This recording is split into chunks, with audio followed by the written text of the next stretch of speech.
नमस्कार, प्रणाम। आप सभी का बहुत बहुत स्वागत है। मैंने वीडियो बनाते बनाते बहुत थक गई है, तो मैंने सोचा कि क्यों ना कुछ यूनिक, कोई भी मेरा वीडियो को देखेगा तो उससे ज्ञान तो ज़रूर मिलेगा।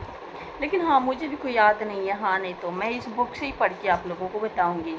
और मुझे इतना याद नहीं है, जो कि मैं ये क्लास पढ़ चुकी हूँ, फिर भी मुझे याद नहीं है। तो चलिए रामायण की तरफ बढ़ते हैं, यहीं से शुरू करते हैं।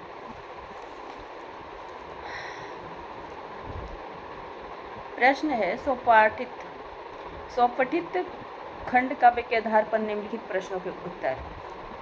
तो जिसके प्रश्न हैं, करमवीर भरत खंड काव्य का सारांश लिखिए।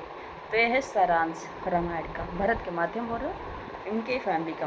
तो चलिए चलते हैं। उत्तर है, करमवीर भरत खंड काव्य की कथा वस्तु अत्यंत रोचक तथा प्रेरणादायक है। इसका कथानक चिर परिचित रामायण का राम काव्य का एक लघु किंतु महत्वपूर्ण अंश है, जिसमें इसमें भरत को मानव सेवा की साकार मूर्ति के रूप में प्रस्तुत कर कैकेयी के युग युग से अभिशप्त रूप को उज्जवल माननीय आदर्शों से संवारा गया है। इसकी प्रमुख घटनाएं निम्नलिखित हैं, जैसे कि पहला है आगमन। तो अब चलिए आगमन के अंदर देखते हैं क्या है। इसमें अयोध्या से दूत के नैनीहाल पहुंचने से लेकर भरत के अयोध्या आने तक का वृत्तांत वर्णित है और अयोध्या में व्याप्त शोकपूर्ण वातावरण के साथ साथ तत्कालीन संस्कृति पर भी प्रकाश डाला गया है। दूसरा है राम भवन। इस सर्ग में भरत के कई मिलन के साथ साथ राम वन गमन की संक्षिप्त कथा के अतिरिक्त यह अभिव्यक्त किया गया है कि कई ने राम को जन सेवा तथा अभिव्यक्त के विकास के लिए वह भेजा था, किसी लोभ या कठोरता के कारण नहीं। सर्ग के अंत में अपनी नीति कुशल माता की बुद्धि भ्रष्ट हुई जानकर मन में शोक का भार लिए भरत शत्रुघ्न के साथ कौशल्या माता से मिलने के लिए चले जाते हैं।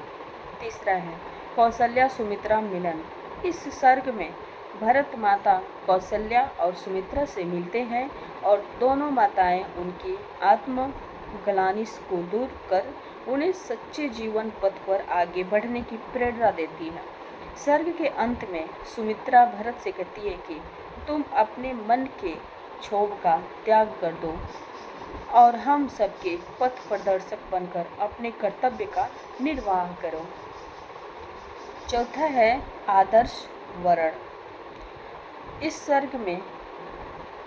सर्ग में गुरु वशिष्ठ भरत को संसार के नश्वरता के संबंध में बताते हुए कहते हैं कि इस जीवन के रंगमंच पर हम सभी अभिनय करते हैं, ईश्वर की सूत्रधार तथा संचालक होता है। बाद में भरत पिता के भौतिक शरीर का दाह संस्कार करके श्रद्धापूर्वक दान करते हैं। गुरु वशिष्ठ की उपस्थिति में एक सभा में सुमंत भरत के राज तिलक का प्रभाव रखते हैं। अयोध्या के राजसिंहासन पर आरूढ़ होने के स्थान पर भरत राम को वन से वापस ले आने पर संकल्प लेकर वन की ओर प्रस्थान करते हैं। पांचवा है वन गमन। इस सर्ग में भरत के वन प्रस्थान का वर्णन है। इसमें निषाद राज की राम भक्ति एवं सेवा भावना का भी सुंदर वर्णन हुआ है।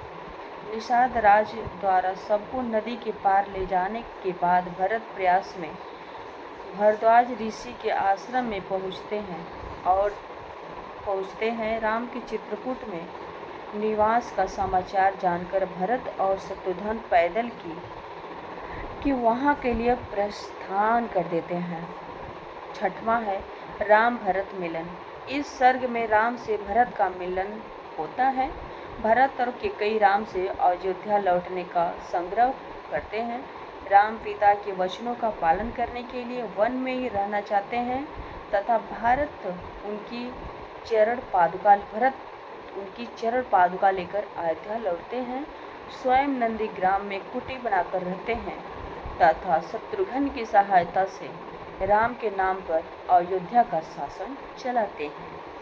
तो ये रहा और आपको अगर इसका दूसरा पार्ट जानना है तो कमेंट बॉक्स में करिएगा ज़रूर, क्योंकि हम ऐसे ही इतिहास, विज्ञान, नागरिक शास्त्र ये सब लेकर आती रहूँगी मैं नई नई वीडियो, और आप लोगों को भी कुछ सुनने में भी अच्छा लगेगा।